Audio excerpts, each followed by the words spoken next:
बालेनले चुनाव त जिते, तर अब प्रधानमन्त्री कहिले बन्छन्? यसको लागि प्रोसेस के हुन्छ र टाइम चाहिँ कति लाग्छ? भोट काउन्टिङ सकिएपछि निर्वाचन आयोगले समानुपातिकमा प्राप्त मतको आधारमा पोलिटिकल पार्टीहरूलाई सिट चाहिँ विभाजन गर्छ। त्यो सिट विभाजन गरेर समानुपातिक सांसदलाई प्रमाणपत्र दिइसकेपछि निर्वाचन आयोगले राष्ट्रपतिलाई एउटा रिपोर्ट बुझाउँछ। त्यो रिपोर्टमा कुन पोलिटिकल पार्टीको सिचुएसन के हो भन्ने सबै विषयहरू खुलाइएको हुन्छ। यसपछि नै राष्ट्रपतिले संसद बैठक बोलाउने बाटो खुल्छ।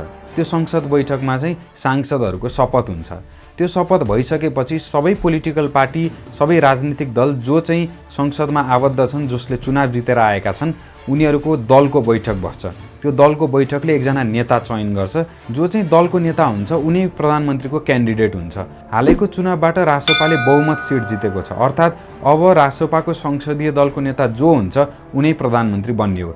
बालेनलाई दलको नेता चयन गरिसकेपछि राष्ट्रपतिले उनलाई संविधानको धारा 76 को उपधारा 1 अनुसार प्रधानमन्त्री नियुक्त गर्छन्। नेपालको संविधान जारी भएपछि अहिलेसम्म यो व्यवस्था अनुसार कोही पनि प्रधानमन्त्री बनेका छैनन्। बालेन यो व्यवस्था अनुसार प्रधानमन्त्री बन्ने पहिलो व्यक्ति हुनेछन्। दलको नेता चयन हुने, त्यसपछि राष्ट्रपतिले उनलाई प्रधानमन्त्री नियुक्त गरेर शपथ हुने समयसम्मको अवधि हेर्दा अझै बालेन प्रधानमन्त्री बन्न 1 महिना जति समय लाग्नेछ। अर्थात् नेपालले नेपाली नयाँ वर्षमा नयाँ सरकार पाउनेछ।